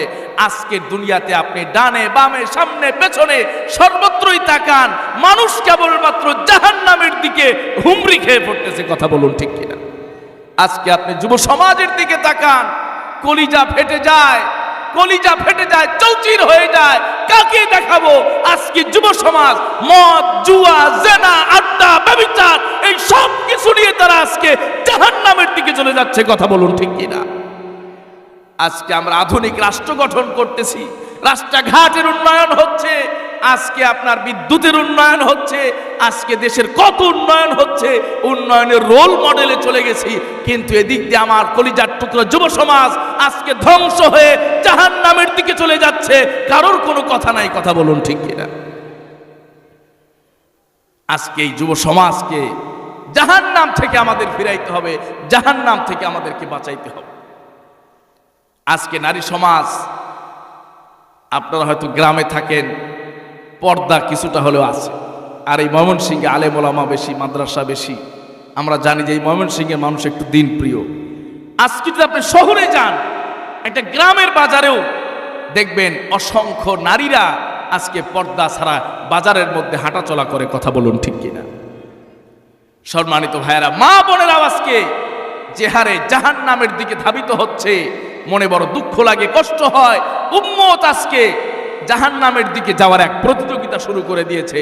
নবীজি সাল্লাল্লাহু আলাইহি ওয়াসাল্লামের হাদিস আজকে মনে পড়ে, সেগুলো বাস্তবায়ন হওয়ার দিকে চলছে। মানুষ গুনাহ করার প্রতিযোগিতায় নেমে গেছে। কথা বলুন ঠিক কিনা? এজন্য আমার কলিজার টুকরা যুবক, আমার কলিজার টুকরা যুবক, এই দুনিয়াটা একদম ক্ষণস্থায়ী। খুব অল্প সময়ের জন্য আল্লাহ পাক আমাদেরকে দুনিয়াতে প্রেরণ করেছেন। যুবকরা আজকে 18-20 বছর বয়সে হুন্ডার মধ্যে যখন ওঠে তখন তাদের আর হুঁশ থাকে না। কথা বলেন ঠিক কিনা? যখন তারা বাইক চালায় হুঁশ থাকে না। আবার অনেক সময় যৌবনের পাগলামি তাদেরকে পেয়ে বসে, মসজিদে আসে না। মানুষ মাত্র শয়তান তাকে ধোঁকা দেয়। শয়তান বলে, গোলাম রে তোর সময় আছে, একটা সময় গিয়া তুই অনেক ইবাদত করবি, বন্দেগি করবি। কিন্তু আল্লাহ পাক রব্বুল আলামিন আমাকে আর আপনাকে যে হায়াত দিয়েছেন, এই হায়াতের শুরু আছে কিন্তু এর শেষের কোনো লিমিটেশন নাই। কথা বলুন ঠিক কিনা? কখন যে শেষ হবে এটা আমি আর আপনি বলতে পারি না। এর আসার সিরিয়াল আছে, যাওয়ার কোনো সিরিয়াল নাই। এই যে আজকে রিসেন্টলি আজকে ওসমান হাদি ঢাকা 8 আসনে যিনি এমপি নির্বাচন করবেন, এক সন্ত্রাসীর গুলিতে একদম মৃত্যু শয্যায় শায়িত। 22-24-25 বছরের এক তাগড়া যুবক। আল্লাহ পাক যেন তাকে সুস্থতা দান করেন, সবাই পড়ি আমিন। সম্মানিত ভাইয়েরা, এইরকম অহরহ অসংখ্য যুবক এই দুনিয়া থেকে প্রতিনিয়ত বিদায় নিয়ে চলে যাচ্ছে, কথা বলুন ঠিক কিনা? তাই আমাদের যে হায়াতের গ্যারান্টি আছে, আমরা যে থাকতে পারবো, এর গ্যারান্টি কে দিয়েছে? এর গ্যারান্টি কেউ দিতে পারবে না। এজন্য যতটুকু সময় আমি পাচ্ছি, এই সময়টাকে কাজে লাগানোর প্রয়োজন আছে না নাই? আল্লাহ পাক রব্বুল আলামিন বলেন, ওয়ামা হাদিহিল হায়াতুদ দুনিয়া ইল্লা লাহবু ওয়া লাইব ওয়া ইন্নাদ দারাল আখিরাতা লাহিয়াল হায়াওয়ান লাউ কানু ইয়ালামুন। আল্লাহু আকবার। আল্লাহ পাক রব্বুল আলামিন বলেন, গোলাম, এই দুনিয়ার জীবনটা তোমার জন্য খেলাধুলা আর ক্রিয়া কৌতুক ছাড়া কিচ্ছু নয়। এই খেলাধুলা আর ক্রিয়া ছলের জীবনটা তোমার যেন নষ্ট না হয়ে যায়। তোমার এই জীবনটার মাধ্যমে তোমার চিরস্থায়ী আবাস, সেই পরকালের প্রস্তুতি গ্রহণ করতে হবে। এই বুঝটা যতক্ষণ পর্যন্ত গোলামের মাথার মধ্যে না আসবে, ততক্ষণ পর্যন্ত বান্দা দুনিয়াকে স্থায়ী ঠিকানা মনে করে দুনিয়ার জন্য রাত্রি দিন পরিশ্রম করে চলছে, সারা দিন রাত পরিশ্রম করে চলছে। আল্লাহ পাক রব্বুল আলামিন উদাহরণ দিয়ে বলেছেন, গোলাম, এই দুনিয়ার জীবনটা হলো খেলাধুলা ক্রিয়া কৌতুকের মতো। আমি উদাহরণ দিতে গিয়ে অনেক সময় বলি, খেলার মাঠে যেমন কোনো সময় মানুষ গিয়া ঘর বানায় না। আওয়াজ করে বলুন, কথা ঠিক কিনা? স্টেডিয়ামে কি ঘর বানায় যে গিয়া ওখানে মাসে মাসে খেলা দেখুন? স্টেডিয়ামে গিয়ে কেউ ঘর বানায় না। আপনাদের গ্রামে যে মাঠ আছে, সেই মাঠে গিয়ে কেউ বাড়ি তৈরি করে না, যেখানে বসে বসে খালি খেলা দেখে। আল্লাহ বলেন যে দুনিয়াটা হলো খেলাধুলা, তামাশা, রং তামাশা। খেলার মাঠে যেমন আসরের পরে মানুষের অভাব নাই, এশার পরে গিয়ে দেখবেন কেউ নাই, কথা বলেন ঠিক কিনা? ঠিক এই দুনিয়া আমাদের জন্য ক্ষণস্থায়ী। এখন দেখবেন জমজমাট, আপনার জন্য সব কিছু হচ্ছে, আপনি চোখ বুজে গেলে দেখবেন আপনাকে কেউ চিনেই না, কথা বলুন ঠিক কিনা? সম্মানিত ভাইয়েরা, তাহলে আপনি মনে করছেন এই পরিবারে আমি ছাড়া চলে না, আছে না নাই? আপনি মরে দেখেন মিয়া, 3 দিন পরে আপনার নামও কেউ নিবে না। আওয়াজ করে বলেন ঠিক কিনা? এই অল্প সময় আগে এই এলাকার একজন মানুষ মারা গেছে, আল্লাহ তাকেও যেন জান্নাত দিয়ে দেন, সবাই পড়েন আমিন। এই যে মৃত্যুর খবর আমাদের কাছে প্রতিনিয়ত আসতেছে, অহরহ আসতেছে, এরপরেও শয়তান আমাদেরকে ধোঁকা দিচ্ছে, কথা বলুন ঠিক কিনা? আল্লাহ পাক রব্বুল আলামিনের একজন গোলাম বরদার শরীক ছিলেন ফরিদউদ্দিন আত্তার রাহমাতুল্লাহি আলাইহি। যারা এই দুনিয়া ছেড়েছেন, যারা এই দুনিয়ার মহাব্বত ছেড়েছেন, তারা আল্লাহকে পেয়েছেন। যারা দুনিয়ার মহাব্বত ছাড়তে পারে না, তারা কোনো সময় আল্লাহ তাআলার সান্নিধ্য পায় না। ফরিদউদ্দিন আত্তার, তার নাম মানে আতরের ব্যবসা করতেন, এই কারণেই তাকে আত্তার বলা হয়। তিনি একবার সকাল বেলায় তার দোকান খুলেছেন। সকাল বেলায় দোকানদাররা ব্যস্ত হয়ে পড়ে, কারণ তার দোকানের মালামালগুলো সুন্দর করে গোছানো লাগবে। কোন জিনিসটা কোনখানে রাখলে সহজেই তিনি পাবেন, এই জন্য সুন্দর করে তার দোকানটাকে সাজাচ্ছিলেন। প্রতিমধ্যে হঠাৎ করে একজন ভিক্ষুক এসে দোকানদারের কাছে সওয়াল করলো। দোকানদারের কাছে যখন সওয়াল করে দিয়েছি, কিন্তু দোকানদার ব্যস্ত, তার আওয়াজ শোনে নাই, তিনি তার কাজে নিয়ে ব্যস্ত, তিনি তার কাজ করেই যাচ্ছেন। একবার বান্দা সওয়াল করেছে, দোকানদার শোনেন নাই। দ্বিতীয়বার আবার সওয়াল করেছে, দোকানদার শোনেন নাই। তৃতীয়বার আবার যখন সওয়াল করেছে, দোকানদার শোনেন নাই। সঙ্গে সঙ্গে ওই ভিক্ষুক বেচারা আওয়াজটাকে উঁচু করে উচ্চ আওয়াজে বলতেছে, দোকানদার শোনো, আমার সওয়ালের কথাগুলো তুমি শুনলা না, আমাকে কিছুই দিলা না। আমি এই যে মৃত্যুবরণ করতেছি, তোমার মৃত্যুটাও যেন আমার মৃত্যুর মতো হয়ে যায়। আল্লাহু আকবার। এক আজীব ফকির ভিক্ষা চাইছে, ভিক্ষা দেয় না, বেচারা শোনেই নাই, ব্যস্ত, কি দিবে? রাগ করে বলছে, তোর মৃত্যুটা যেন আমার মৃত্যুর মতো। এই কথা বলাও শেষ, দোকানের সামনে শুয়ে পড়াও শেষ। দোকানের সামনে শুয়ে পড়ছেন, কিবলার দিকে চেহারা করে কালিমা পড়তে পড়তে দুনিয়া থেকে বিদায় হয়ে যায়। আল্লাহু আকবার। হযরত ফরিদউদ্দিন আত্তার রাহমাতুল্লাহি আলাইহি এই দৃশ্য দেখার পরে আর ভালো লাগে না। দোকানের সামনে মানুষ মরে গেল, আবার আমার কাছে কি যেন চাইলো, কি যেন সওয়াল করলো, আমি শুনতে পেলাম না। আবার আমাকে বলল তোর মৃত্যুটা যেন আমার মৃত্যুর মতো হয়। এই চিন্তায় তার আর ভালো লাগে না। দোকান থেকে বাসায় চলে গেছেন, খাবার দাবার ঘুম গোসল কোনো কিছুই ভালো লাগে না, সব সময় কেবল মাথার মধ্যেই চিন্তা। আচ্ছা, আপনাকে যদি এই কথা কেউ বলে তাহলে ভালো লাগবে? কথা বলে। আমাকে বললে আমার তো পেরেশান পেরেশান হয়ে যাবে।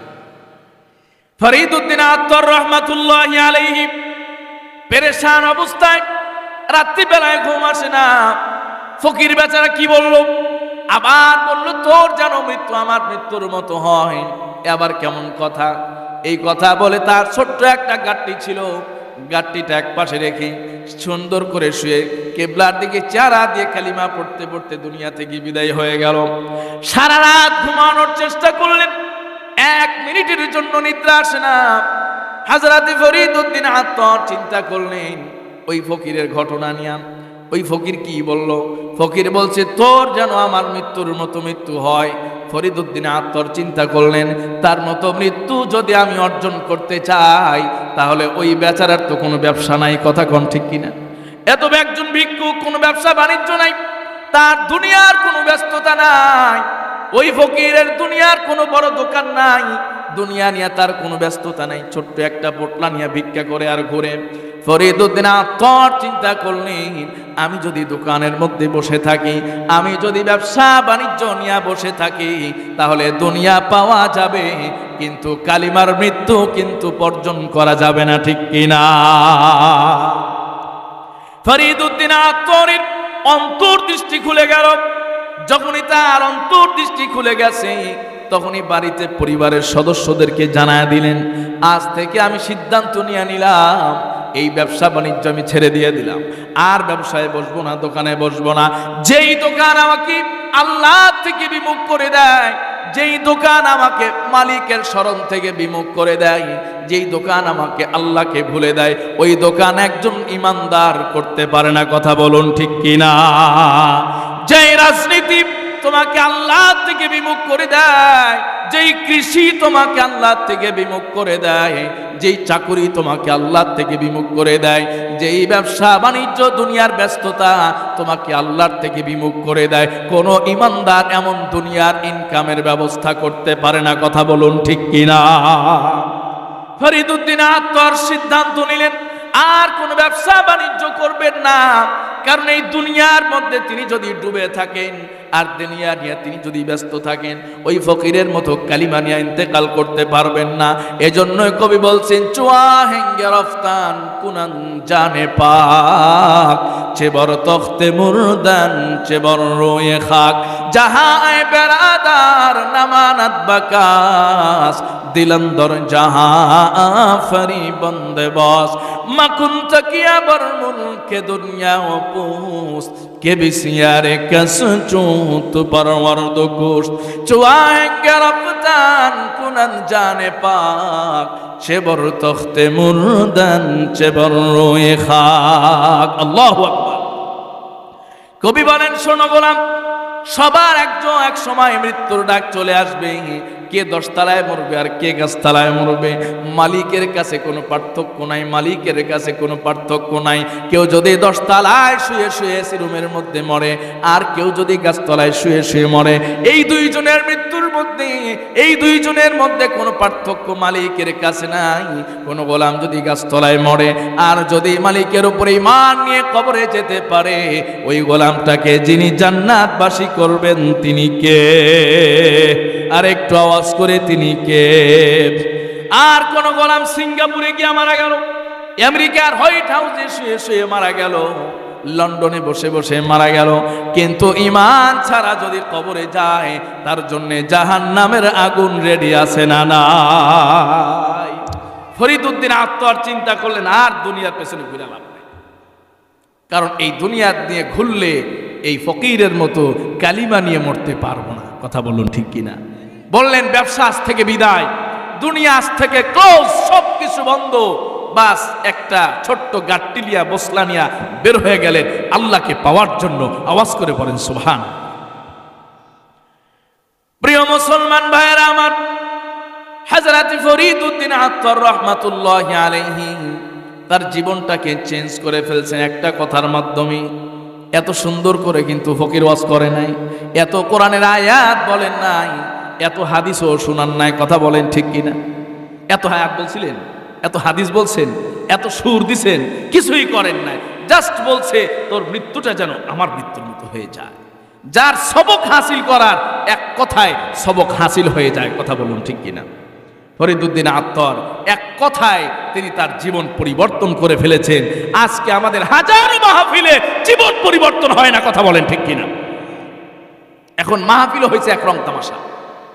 কথা বলেন ঠিক কিনা? কত মাহফিলে যাই রে ভাই, এদিকে মাহফিলে আসলাম নাকি বিয়ে করতে আসলাম এটা বুঝি। মাহফিলে আসলাম নাকি আমি পর বিয়ে করতে আসলাম, এও কনফিউজড হয়ে যায়। কি তামাশা! কত রং বেরঙের আলো লাইট মঞ্চের ভেতরে, স্টেজের ভেতরে। আমার শায়েখ বললেন যে এগুলো এখানে আলহামদুলিল্লাহ, মেলাও বন্ধ, আরো আলহামদুলিল্লাহ, জোরে বলেন আলহামদুলিল্লাহ। এটাই না মাহফিল, ওলামায়ে কেরামের সহবত। যুবক ছেলে পেলে মাহফিল করে, কোনো আলেম ওলামার সহবত নাই। অনেক জায়গায় আছে, তারপরেও মানে না। এই বিভিন্ন রকমের রং তামাশা। একবার এক মাহফিলে গেছি, বুঝছেন, ওয়াজের পরে কইতেছে হুজুর এলাকায় দুর্ঘটনা ঘটে গেছে। আপনারা বুঝছেন মনে হয় কি দুর্ঘটনা? এক ছেলে আর এক মেয়ে ভেঙে গেছে। নাউজুবিল্লাহি মিন যালিক। তাহলে এরকম হাজার মাহফিল দিয়া কি লাভ আছে? কথা কোন যে মাহফিলের মেলায় আসা ছেলে আর মেয়ে দুইজন গেছে। এই জন্য আজকে আমরা হাজার হাজার মাহফিল করছি, শুনছি, যাচ্ছি, কিন্তু হেদায়েত নাই। কারণ আমরা সেই মাহফিলের মতো মাহফিলও করি না, শোনার মতো শুনিও না, আবার আমরা যে বলি ওইভাবে বলতেও পারি না। কথা বলেন ঠিক কিনা? দোষ খালি আপনাদের, আমাদেরও দোষ আছে, আমারও দোষ আছে। তারপরে আমরা বলি ভাই আমাদেরও ত্রুটি আছে, আমাদেরও ত্রুটি আছে। আল্লাহ আমাদের সবাইকে কবুল করেন, সবাই পড়ি আমিন। হযরত ফরিদউদ্দিন আত্তর রহমাতুল্লাহি আলাইহি সিদ্ধান্ত নিয়ে নিলেন, আর আমি দুনিয়ার কোনো কাজকর্ম করব না, ব্যবসা বাণিজ্য করব না, সব কিছু ছেড়ে দিয়া আল্লাহকে পাওয়ার জন্য বের হয়ে গেলেন। ওই জামানার যুগ শ্রেষ্ঠ বড় বুজুর্গ এবং বড় আল্লাহর ওলি ছিলেন হযরতে ফরিদউদ্দিন আত্তর। আল্লাহু আকবার। সম্মানিত প্রিয় মুসলমান ভাইয়েরা আমার, আল্লাহ পাক রব্বুল আলামিন পবিত্র কোরআনুল কারীমে জানিয়েছেন, ফাত্তাকুন নারাল্লাতী ওয়াকুদুহান নাস ওয়াল হিজারা উইদ্দাত লিল কাফিরিন। আল্লাহ পাক রব্বুল আলামিন জানিয়েছেন, গোলাম ওই জাহান্নামের আগুন থেকে বাঁচো, ওই জাহান্নামের আগুন থেকে বাঁচো যেই জাহান্নামকে পাথর দ্বারা জ্বালানো হবে, প্রজ্বলিত করা হবে। হাদিসা তাফসীরের কিতাবের মধ্যে এসেছে, আল্লাহ পাক রব্বুল আলামিন যে কালো গন্ধক পাথর দ্বারা জাহান্নামের আগুনটাকে জ্বালাবেন, ওই জাহান্নামের আগুন জ্বালানোর পরে পাথরের মধ্যে দুইটা বৈশিষ্ট্য, আগুনের মধ্যে দুইটা বৈশিষ্ট্য থাকে। এক নাম্বার বৈশিষ্ট্য হলো ওই আগুনটা এত মারাত্মক, ওই আগুনটা এত তেজ, এত বেশি মারাত্মক হবে, এত বেশি তেজ হবে, দুনিয়ার আগুনটা পানি দিলে নিভে যায়, দুনিয়ার আগুনটা ফুৎকার দিলে নিভে যায়। কথা বলেন ঠিক কিনা? কিন্তু জাহান্নামের আগুনটা এত বড় মারাত্মক, আর সেই জাহান্নামের আগুনটা এত বেশি তেজ হবে, যদি দুনিয়ার সব পানিগুলোকে একত্রিত করে, এমনকি আটলান্টিক মহাসাগরের পানিগুলোকে একত্রিত করে ওই জাহান্নামের মধ্যে ফেলে দাও, এরপরেও জাহান্নামের আগুন কিন্তু নিভবে না। আল্লাহ পাক রব্বুল আলামিন পবিত্র কালামে হাকিমে যেই জাহান্নাম থেকে বাঁচতে বলেছেন, ওই জাহান্নামের আগুনটা কত মারাত্মক হবে, কত তেজ হবে, শরীরের যেই জায়গায় জাহান্নামের আগুন লাগবে সবার আগে গিয়া মানুষের কলিজাটা পুড়িয়ে জ্বালিয়ে ভস্ম করে ছারখার করে দিবে। আল্লাহু আকবার। প্রিয় মুসলমান ভাইয়েরা আমার, এই জন্য নবী করিম সাল্লাল্লাহু আলাইহি ওয়াসাল্লাম বলেছেন, ওই জাহান্নাম থেকে যদি বাঁচতে চাও রে গোলাম, ওই জাহান্নাম থেকে যদি বাঁচতে চাও, দুনিয়া থেকে একটা মেডিসিন নিয়ে যাও, ওই একটা মেডিসিনের মাধ্যমে তুমি জাহান্নামের আগুনটাকে ঠান্ডা করে দিতে পারবা। আল্লাহু আকবার। দেখবেন ঢাকায় আমরা বাসা ভাড়া থাকি, বাসায় থাকি, ফ্ল্যাটের সিঁড়িতে মাঝে মাঝে একটা করে বোতল রাখা আছে। কথা বলেন ঠিক কিনা? লাল একটা বোতল আছে, ওই বোতলে এক ধরনের স্প্রে আছে, ওইগুলো দিলে আগুন বন্ধ হয়ে যায়। কথা বলেন ঠিক কিনা? সম্মানিত ভাইরা, নবীজি বলছেন, গোলাম যদি সেই জাহান্নামের আগুন থেকে বাঁচতে চাও, এরকম একটা স্প্রে, একটা মেডিসিন দুনিয়ার থেকে নিয়ে আইসো, তাহলে তুমি সেই জাহান্নামের আগুনটা নিভিয়ে দিতে পারবা। আওয়াজ করে বলেন সুবহানাল্লাহ। এখন কালকে কি সবাই ফুলবাড়িয়া বাজারে গিয়ে ওই মেশিন কিনে আনবেন? এটা জাহান্নামের আগুন থেকে বাঁচাবো? এই মেশিন কিন্তু ভাই ওই মেশিন না। কথা বলেন ঠিক কিনা? নবীজি সাল্লাল্লাহু আলাইহি সাল্লাম বলেছেন, মান বাকা মিন খাশিয়াতিল্লাহ ফাকাদ হারামাল্লাহু আলাইহিন নার। আল্লাহর যেই গোলাম আল্লাহর ভয়ে নিজের চক্ষু দিয়ে অশ্রু বিসর্জন দেয়, তার জন্য জাহান্নামের আগুনটা হারাম হয়ে যায়। আল্লাহু আকবার। নবী করিম সাল্লাল্লাহু আলাইহি ওয়াসাল্লাম বলেন, মান বাকা মিন খাশিয়াতিল্লাহ ফাকাদ হারামাল্লাহু আলাইহিন নার। আল্লাহর যেই গোলামগুলো আল্লাহকে ভয় করে, আল্লাহর সামনে দাঁড়ানোকে ভয় করে, সব সময় যার অন্তরের মধ্যে আল্লাহর ভয় আছে, যুবক জিনা করতে যাবে আল্লাহকে ভয় করে, যুবক রাত্রিবেলায় মোবাইলে অশ্লীল সিনেমা দেখবে, গান শুনবে, আল্লাহকে ভয় করে, ওই যুবক আর একজন নারীর গায়ে স্পর্শ করবে, যুবক আল্লাহকে ভয় করে, যুবক আর একজন নারীর দিকে, বেগানা নারীর দিকে কুদৃষ্টি দিবে, আল্লাহকে ভয় করে, মানুষের জান মালে হাত দিবে, আল্লাহকে ভয় করে, সমস্ত গুনাহ করার সময়, সমস্ত কাজকর্ম করার সময় আল্লাহকে হাজির নাজির জেনে আল্লাহর ভয়টাকে অন্তরের মধ্যে রেখে যারা আল্লাহকে ভয় করে দুনিয়ার জীবনে চলতে পারে, ওই সকল গোলামদের জন্য যিনি জাহান্নাম থেকে মুক্তির সার্টিফিকেট দিয়েছেন তিনি কে? প্রিয় মুসলমান ভাইয়েরা আমার, কিছু গোলাম আছে এমন, অনেক সময় শয়তানের প্ররোচনায় পড়ে, শয়তানের ধোকায় পড়ে গুনাহ হয়ে যায়। ওই সকল গোলামদের জন্য নবীজি আমার ছোট্ট একখানা হাদিস বলেছেন, ওই গোলামগুলো যদি আল্লাহ পাক রব্বুল আলামিনের কুদরতি কদমে সিজদা দেওয়ার পরে 2 ফোঁটা চোখের পানি ফেলে দিতে পারে, নবীজি আমার বলেন, মান বাকা মিন খাশিয়াতিল্লাহি ক্বাদ হারামাল্লাহু আলাইহিন নার। আল্লাহর ভয়ে যেই গোলামগুলো চক্ষু দিয়া পানি বিসর্জন দেয়, ওই গোলামগুলোর চোখের পানিগুলো জমিনে পড়ে না, স্বয়ং মালিকের কুদরতি হাতে পানিগুলো জমা হয়ে যায়। আল্লাহু আকবার। এই জন্য প্রিয় মুসলমান ভাইয়েরা আমার, এই চোখের পানির বড় দাম, চোখের পানির বড় পাওয়ার। আল্লাহ পাক রব্বুল আলামিন কালামে হাকিমে বলেছেন, অনেক গোলামগুলোর কলিজাগুলো পাথরের চাইতে শক্ত হয়ে গেছে, পাথর ফেটে পানি বের হয়, ঝর্ণা বের হয়, কিন্তু অনেক গোলাম আছে চক্ষু দিয়ে পানি বের হয় না। কথা বলুন ঠিক কিনা? এই জন্য বেশি বেশি কান্না করো, চোখের পানি ফেলো, ফালিয়াদহাকু কালিলা ওয়ালিয়াবকু কাসীরা। আল্লাহ পাক বলেছেন বেশি বেশি করে কাঁদো। এই কাঁদবা পানিগুলো আল্লাহর কাছে জমা হবে, আর এই পানি দিয়ে আল্লাহ পাক জাহান্নামের আগুন নিভায়া দিবেন। আওয়াজ করে পড়েন সুবহানাল্লাহ। প্রিয় মুসলমান ভাইয়েরা আমার, নবী করিম সাল্লাল্লাহু আলাইহি ওয়াসাল্লাম হাদিসে পাকে বলছেন, এই যে চোখের পানিগুলো বেশি বেশি করে ফেলার চেষ্টা করো, কান্না করো, রোনাজারি করো। হাদিস শরীফের মধ্যে এসেছে, মুসা আলাইহিস সালাতু ওয়াস সালামের জামানার ঘটনা, এক যুবকের ঘটনা।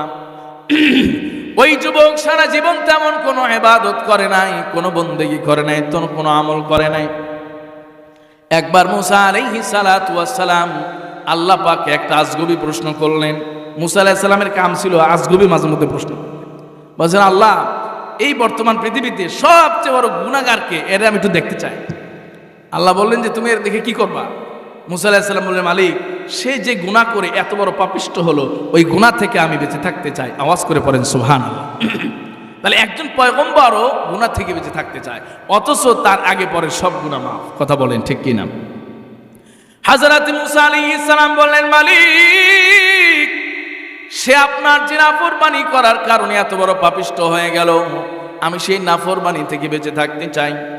আল্লাহ পাক রব্বুল আলামিন বলেন, যাও অমুক রাস্তার মোড়ে দাঁড়াইবা। ওই রাস্তার মোড়ে সকাল বেলায় যেই যুবকটাকে তুমি দেখবা সন্তান কাঁধে নিয়ে ওই রাস্তা দিয়ে হেঁটে যায়, ওই যুবকটাই হলো বর্তমান পৃথিবীর সবচাইতে বড় গুনাহগার, তোমার উম্মতের মধ্যে সবচাইতে বড় গুনাহগার। হযরত মুসা আলাইহিস সালাতু ওয়াস সালাম সকালবেলা সবার আগে গিয়ে রাস্তার মোড়ে দাঁড়ায় আছেন। অনেকক্ষণ পর লক্ষ্য করলেন একজন যুবক, মধ্য বয়সী একজন যুবক একটা সন্তান কাঁধে নিয়ে রাস্তা দিয়ে হেঁটে যায়। হযরত মুসা আলাইহিস সালাতু ওয়াস সালাম মালিককে জানালেন, মালিক যুবককে তো আমি দেখলাম, এই কি সেই যুবক? আল্লাহ পাক রব্বুল আলামিন বললেন, রে মূসা, এই হলো সেই যুবক। এরপরে আবার মালিকের কাছে মূসা পয়গম্বর প্রশ্ন ছুড়ে দেন, ও মালিক, এই জামানায় বর্তমান আমার উম্মতের মধ্যে সবচাইতে বড় আল্লাহর ওলিকে, আমি তাকে দেখতে চাই। আল্লাহু আকবার। আল্লাহ পাক বলেন, পয়গম্বর মূসা, এই মানুষটাকে দেখা তোমার কি প্রয়োজন? একে দেখে তুমি কি করতে চাও? পয়গম্বর মূসা জানা দিলেন, মালিক, যে আমল করার কারণে ওই পাপিষ্ঠ ওই বান্দাটা আপনার এত বেশি প্রিয় হয়ে গেছে, আমি নিজে ওই আমলটা সব সময় করতে চাই। সুবহানাল্লাহ।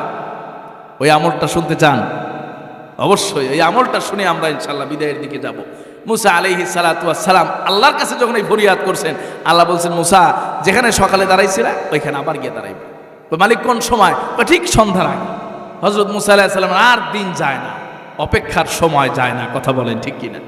মূসা আলাইহিস সালাম অনেক কষ্ট করে দিন পার করলেন। সন্ধ্যার কাছাকাছি সময় গিয়া আবার সে রাস্তার মোড়ে দাঁড়ায় আছে। কাকে দেখবেন? যে সবচাইতে বড় আল্লাহর ওলি, যে এই সমাজের, এই উম্মতের, তাকে তিনি দেখবেন। মূসা আলাইহিস সালাতু ওয়াস সালাম দাঁড়ায় আছেন, লম্বা সময় পর্যন্ত দাঁড়ায় আছেন, কারোর আগমন ঘটে না। হঠাৎ সন্ধ্যা যখন ঘনিয়ে গিয়েছে, ওই সময় সেই যুবক, যেই যুবকটাকে তিনি সকাল বেলায় দেখেছিলেন সন্তান কাঁদি নিয়ে হেঁটে যায়, আবার সন্ধ্যা বেলা ওই যুবকটা সন্তান কাঁদি নিয়ে এই রাস্তা দিয়া ফিরে যায়। আল্লাহু আকবার।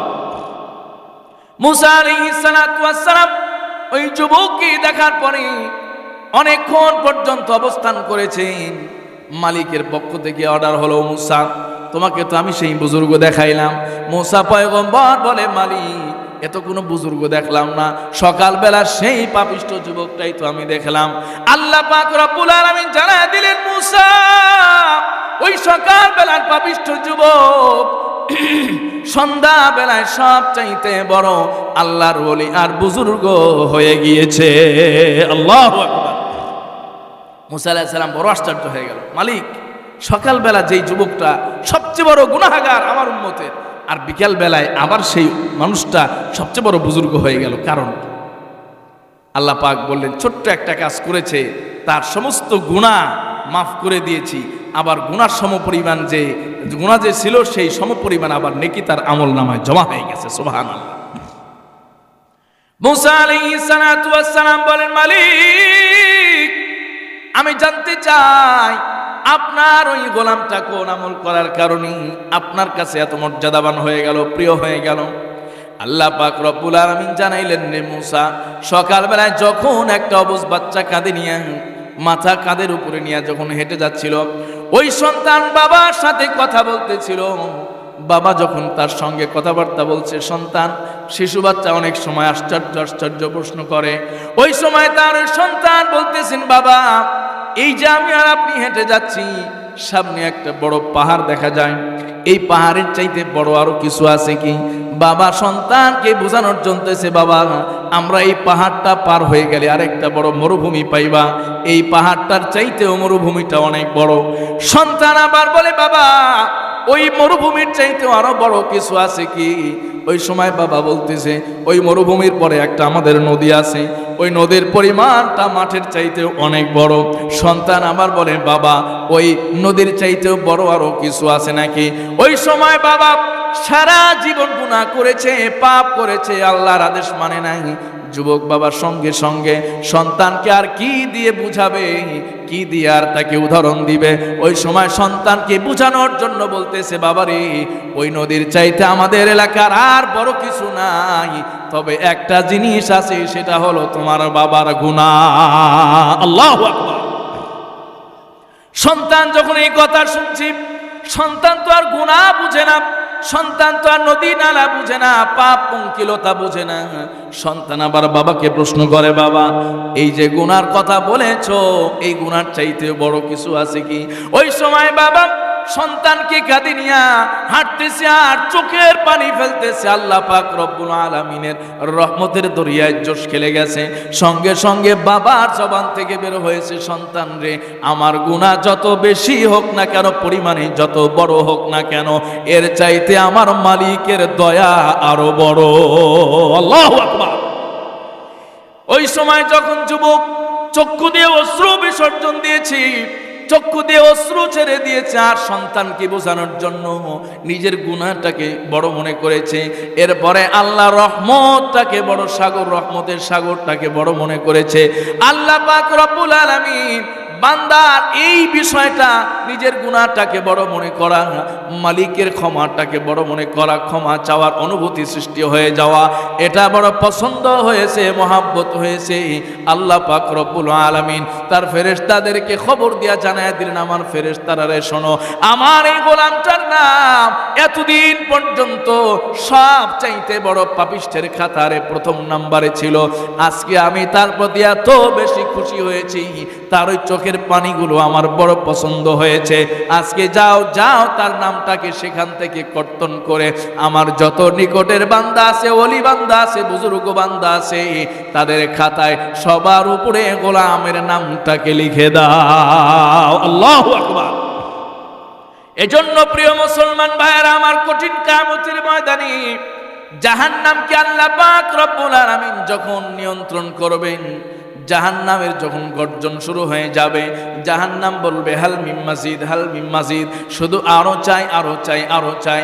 আল্লাহ পাক বলবেন জিবরিল যাও না, জাহান্নাম কি বলে? জিবরিল বলবে মালিক জাহান্নাম তো পেট ভরে নাই, আরো চাই, আরো চাই বলে। আল্লাহ পাক রব্বুল আলামিন জাহান্নাম কি 70টা শিকলের সাথে, প্রত্যেকটা শিকলের সাথে 70,000 করে ফেরেশতা, এইভাবে এক একটা শিকলের সঙ্গে ফেরেশতা দিয়েও নিয়ন্ত্রণ করা যায় না। বারবার জাহান্নাম যেন গর্জন করবে। জিবরিল বলবে মালিক জাহান্নাম তো বেগতিক হয়ে গেছে, বড় বেপরোয়া হয়ে গেছে। আল্লাহ পাক রব্বুল আলামিন বলবেন রে গোলাম, আমার কুরসির ডান পাশে দেখো ছোট্ট একটা পেয়ালা আছে, ওই পেয়ালাটা আমার কাছে নিয়ে আসো। জিবরিল যখন মালিকের কাছে ছোট্ট একটা পেয়ালা এনে দিবে, পেয়ালাটা আল্লাহ পাক রব্বুল আলামিন কুদরতি হাতে নিয়া, ওই পেয়ালার মধ্যে সামান্য কয়েক ফোঁটা পানি থাকবে। ওই পানিগুলোকে যখন জাহান্নামের গায়ের মধ্যে ছিটা দেওয়া হবে, সঙ্গে সঙ্গে জাহান্নাম ঠান্ডা হয়ে যাবে। আল্লাহু আকবার। হযরত জিবরিল আলাইহিস সালাতু ওয়াস সালাম বলবেন মালিক, এত গর্জন, এত মারাত্মক সিরিয়াস জাহান্নামকে আপনি ঠান্ডা করে ফেললেন সামান্য কয়েক ফোঁটা পানির দ্বারা। ওই পানির পরিচয় আমরা জানতে চাই। মালিক জানায় দিবেন রে জিবরিল, এই পানি তো সাধারণ কোনো পানি নয়। আমার দুনিয়ার গুনাহগার গোলামগুলো যখন আমার জাহান্নামের ভয়, আমার আযাবের ভয়, রাত্রিবেলায় গভীর রজনীতে তারা যখন সিজদায় লুটিয়ে পড়ে চোখের পানিগুলো বিসর্জন দিত, ওই পানিগুলো তার নাক বেয়ে বেয়ে পড়ার আগেই আমি আল্লাহ কুদরতি হাতে সংরক্ষণ করে রেখেছিলাম। সুবহানাল্লাহ। এজন্য গোলামের চোখের পানি এত পাওয়ার, এত পাওয়ার, এত পাওয়ার। যদি আপনি আপনার জীবনের গুনাহগুলোর জন্য মালিকের কাছে তাওবা করে কান্না করতে পারেন, যিনি মাফ করে জান্নাতের ঘোষণা দিয়েছেন তিনি কে? আর একটু আওয়াজ করে তিনি কে? এজন্য বেশি বেশি কান্নার দরকার আছে না নাই? বেশি বেশি কান্নার জন্য প্রস্তুত কে? কে? দুই হাত তুলে মালিককে দেখায় দাও। আল্লাহ তুমি তোমার এই গোলামদেরকে কবুল করে নাও। আল্লাহ জাহান্নাম থেকে মুক্তি দিয়ে দাও। আল্লাহ আপনি আমাদের সবাইকে কবুল করেন। সবাই পড়ে আমিন। সম্মানিত ভাইয়েরা, এই জন্য আজকে দুনিয়াতে পাপ করার প্রতিযোগিতা চলছে। এই জায়গা থেকে আমরা যদি একটু ক্ষুদ্র চেষ্টা করে জাহান্নাম থেকে মুক্তি পেতে পারি, এটাই হবে আমাদের জীবনের সবচেয়ে বড় সফলতা। কথা বলুন ঠিক কিনা? এই যে আজকে রাত্রে 12:30 বেজে যাচ্ছে, আমাদের একটাই চেষ্টা, কিভাবে আমরা জাহান্নাম থেকে বাঁচতে পারি। কথা বলেন ঠিক কিনা? কিভাবে আমরা জাহান্নামের পথ থেকে জান্নাতের পথে আমরা অগ্রসর হতে পারি। আল্লাহ আমাদের সবাইকে কবুল করেন। সবাই পড়ি আমিন। সম্মানিত ভাইয়েরা,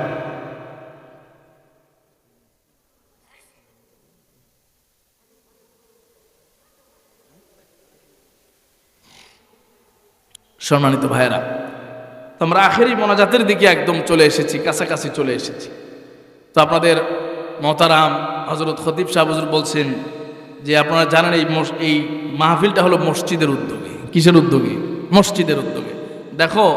দেখুন বাবরি মসজিদ আজ থেকে 450 বছর আগের একটি মসজিদ। সেই মসজিদ মুসলমানদের হৃদয়ের স্পন্দন। 1992 সালে ইন্ডিয়ায় এই মসজিদটিকে হাইকোর্ট থেকে রায় দিয়ে সেই মসজিদটিকে ভেঙে সেখানে রাম মন্দির স্থাপন করা হয়েছিল। কথা বলুন ঠিক কিনা? সম্মানিত ভাইয়েরা আমার, পুরা পৃথিবীতে ওই সময় আলোড়ন সৃষ্টি করেছিল। 200 কোটির উপরে মুসলমান, তাদের হৃদয় রক্তক্ষরণ হয়েছিল। ইন্ডিয়ায় হাজার হাজার মুসলমানেরা এর প্রতিবাদ করতে গিয়ে শহীদ হয়েছিল একটা মসজিদকে রক্ষা করার জন্য। কথা বলুন ঠিক কিনা? কিন্তু উগ্র হিন্দুত্ববাদীদের থেকে এই মসজিদটা রক্ষা করতে পারে নাই।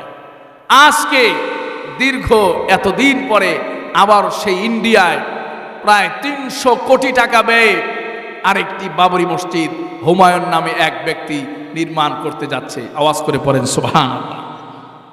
সম্মানিত ভাইয়ারা, একটি মসজিদের যে কি দাম, কি মূল্য, এটা ইমানদাররা অনুভব করতে পারে। কথা বলুন ঠিক কিনা? ইমানদারদের চোখের সামনে যদি একটি মসজিদকে গুড়িয়ে দেওয়া হয়, ভেঙ্গে ফেলা হয়, সেখানে আবার মন্দির স্থাপন করা হয়, এটা পুরা পৃথিবীর সমস্ত মানুষের হৃদয়ে, মুসলমানদের হৃদয়ে রক্তক্ষরণ হয়েছে। আওয়াজ করে বলুন কথা ঠিক কিনা? সম্মানিত ভাইয়েরা, এই জন্য একটা মসজিদ এই পৃথিবীর জমিনে আল্লাহ পাক রব্বুল আলামিনের ঘর টিকিয়ে রাখতে হলে ইমানদারদের যুগে যুগে জান মাল ইজ্জত সব কিছু বিসর্জন দিয়ে হলেও সেই মসজিদ রক্ষার জন্য কারা কারা প্রস্তুত? দুহাত তুলে মালিককে দেখায় দাও। নারায়ে তাকবীর, নারায়ে তাকবীর, নারায়ে তাকবীর, নারায়ে তাকবীর।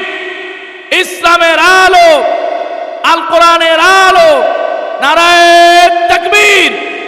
ইসলামের শত্রুরা, ইসলামের শত্রুরা, নারায়ে তাকবীর। আমার সম্মানিত ভাইয়েরা আমার, আজকে আমরা কিন্তু সেই সিচুয়েশনের মধ্যে নাই। আলহামদুলিল্লাহ, এদেশে এখনো মসজিদ মাদ্রাসাগুলো নিরাপদ। সম্মানিত ভাইয়েরা, আল্লাহ পাক রব্বুল আলামিনের কি কারিশমা! এই এক বাবরি মসজিদে যে সর্বপ্রথম শাবল চালিয়ে ধ্বংস করার সূচনা করেছিল বলবীর সিং, আল্লাহ পাক তাকে হেদায়েত দিয়েছেন। আওয়াজ করে পড়ুন সুবহানাল্লাহ। তিনি মসজিদ ভেঙে গিয়ে আর শান্তি পান না। অন্তরের মধ্যে কোনো শান্তি নাই, প্রশান্তি নাই, খাওয়া নাই, ঘুম নাই, কোনো কিছু ভালো লাগে না। ইমাম সাহেবের হাতে গিয়ে কালিমা পড়ে মুসলমান হয়ে গেছেন। সুবহানাল্লাহ। তিনি সাক্ষাৎকার দিয়েছেন, ইউটিউবে আছে, আপনারা দেখবেন। তিনি সাক্ষাৎকার দিয়েছেন। এরপর থেকে সারা জীবন তিনি প্রতিজ্ঞা করেছেন, যতদিন বেঁচে থাকবেন ততদিন তিনি মসজিদের আজান দিবেন, মসজিদ নির্মাণ করবেন, মসজিদ সংস্কার করবেন এবং মসজিদের খেদমত করে জীবন পার করবেন। সুবহানাল্লাহ। এভাবে আল্লাহ পাক রব্বুল আলামিন যুগে যুগে কাট্টা কাফেরদের দিয়াও ইসলামের খেদমত করান। কথা বলেন ঠিক কিনা? এই জন্য আমাদের জন্য একটা গর্ব, আমাদের জন্য একটা নিয়ামত যে আমরা ইমানদার হওয়ার পরে আমরা একটা মসজিদের জন্য সময় দিচ্ছি, অর্থ দিচ্ছি, শ্রম দিচ্ছি। এটা আমাদের জন্য বড় গর্ব এবং বড় নিয়ামত। কথা বলুন ঠিক কিনা? সম্মানিত ভাইয়েরা, এই জন্য যেহেতু মসজিদের উদ্যোগে মাহফিল, এই মসজিদের ফজিলত আর শ্রেষ্ঠত্ব আপনারা সবাই জানেন। মসজিদ না থাকলে ঈমান থাকবে না। কথা বলুন ঠিক কিনা? মসজিদ একদিন কিয়ামতের দিন আমাদের আশ্রয়ের জায়গা হবে। এখানেই মানুষ আশ্রয় নিবে, আশ্রয় গ্রহণ করবে। যেভাবে ভূমিকম্প শুরু হয়েছিল, এতদিন আমরা কবরের নিচে মাটি হয়ে যেতাম। কথা বলুন ঠিক কিনা? যদি 6.7 না 5.7 এই আর একটা মাত্রা, একটা পয়েন্ট যদি বেড়ে যেত, তাহলে পুরা ঢাকার কোনো বিল্ডিং আর খুঁজে পাওয়া যেত না। সম্মানিত ভাইয়েরা, এই জন্য আল্লাহ পাক মাঝে মধ্যে আমাদেরকে ওয়ার্নিং দেন, সতর্ক করেন।